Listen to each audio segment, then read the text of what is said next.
ಹೊನ್ನಾವರ ತಾಲೂಕಿನ ಉಪ್ಪೋಣಿಯ ಕ್ಲಸ್ಟರ್ನ ಬೈಲ್ಗದ್ದೆಯ ಸರ್ಕಾರಿ ಹಿರಿಯ ಪ್ರಾಥಮಿಕ ಶಾಲೆ 50 ಸಂವತ್ಸರಗಳನ್ನು ಸುದೀರ್ಘ ಹಾಗೂ ಸಾರ್ಥಕತೆಯ ಪಯಣವನ್ನು ಮುಗಿಸಿ ಸುವರ್ಣ ಮಹೋತ್ಸವ ಆಚರಿಸಿಕೊಳ್ಳಲು ಸಜ್ಜಾಗಿದೆ.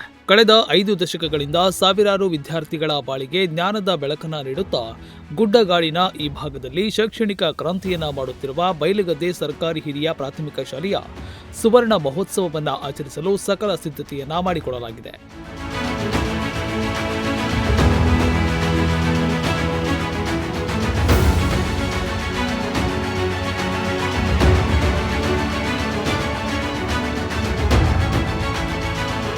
ಸಾವಿರದ 1963ರಲ್ಲಿ ಈ ಶಾಲೆಯು ಸ್ವಂತ ಕಟ್ಟಡವಿಲ್ಲದೆ ಗಣಪತಿ ಗೋವಿಂದಗೌಡ ಎಂಬುವರ ಮನೆಯ ಜಗುಲಿಯ ಮೇಲೆ 8-10 ವಿದ್ಯಾರ್ಥಿಗಳಿಂದ ಈ ಶಾಲೆ ಪ್ರಾರಂಭವಾಗಿದೆ. ಹಳ್ಳ ಕೊಳ್ಳ, ಗುಡ್ಡ ಬೆಟ್ಟ, ಅರಣ್ಯ, ಕಾಲು ಸಂಕಗಳಿಂದ ಕೂಡಿದ ವಾಹನ ವ್ಯವಸ್ಥೆ ಇಲ್ಲದೆ ಇರುವ ಸಮಯದಲ್ಲಿ ಉಮೇಶ್ ನಾಯ್ಕ್ ಎನ್ನುವ ಕಾಯಂ ಶಿಕ್ಷಕರಿಂದ ಪ್ರಾರಂಭವಾದ ಶಾಲೆ ಇಂದು 5 ದಶಕಗಳನ್ನು ಪೂರೈಸಿ ಸುವರ್ಣ ಮಹೋತ್ಸವವನ್ನು ಆಚರಿಸಿಕೊಳ್ಳುತ್ತಿದೆ.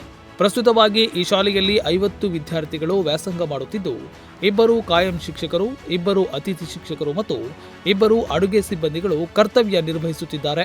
ಈ ಕಾರ್ಯಕ್ರಮಕ್ಕೆ ಜಿಲ್ಲಾ ಉಸ್ತುವಾರಿ ಸಚಿವರು ಹಾಗೂ ಗಣ್ಯಾತಿ ಗಣ್ಯರು ಆಗಮಿಸಲಿದ್ದು, ಕಲಿಕೋಪಕರಣ ಕೊಠಡಿ ಉದ್ಘಾಟನೆ, ಸ್ಮರಣ ಸಂಚಿಕೆ ಬಿಡುಗಡೆ, ಹಸ್ತಪತ್ರಿಕೆ ಬಿಡುಗಡೆ, ಹಲವಾರು ಸಾಂಸ್ಕೃತಿಕ ಕಾರ್ಯಕ್ರಮಗಳನ್ನು ಆಯೋಜಿಸಲಾಗಿದೆ.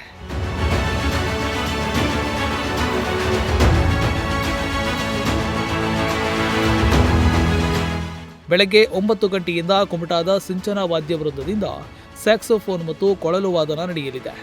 ಸಂಜೆ 4 ಗಂಟೆಯಿಂದ ಶಾಲಾ ಮಕ್ಕಳಿಂದ ಮತ್ತು ಪೂರ್ವ ವಿದ್ಯಾರ್ಥಿಗಳಿಂದ ಮನೋರಂಜನಾ ಕಾರ್ಯಕ್ರಮ ಹಾಗೂ ರಾತ್ರಿ 9 ಗಂಟೆಯಿಂದ ನೃತ್ಯ ಸಿಂಚನ ಹಾಗೂ ದಕ್ಷಿಣೋತ್ತರ ಕನ್ನಡ ಜಿಲ್ಲೆಯ ಖ್ಯಾತ ಗಾಯಕರಿಂದ ಸಂಗೀತ ರಸಮಂಜರಿ ಕಾರ್ಯಕ್ರಮ ಹಮ್ಮಿಕೊಳ್ಳಲಾಗಿದೆ.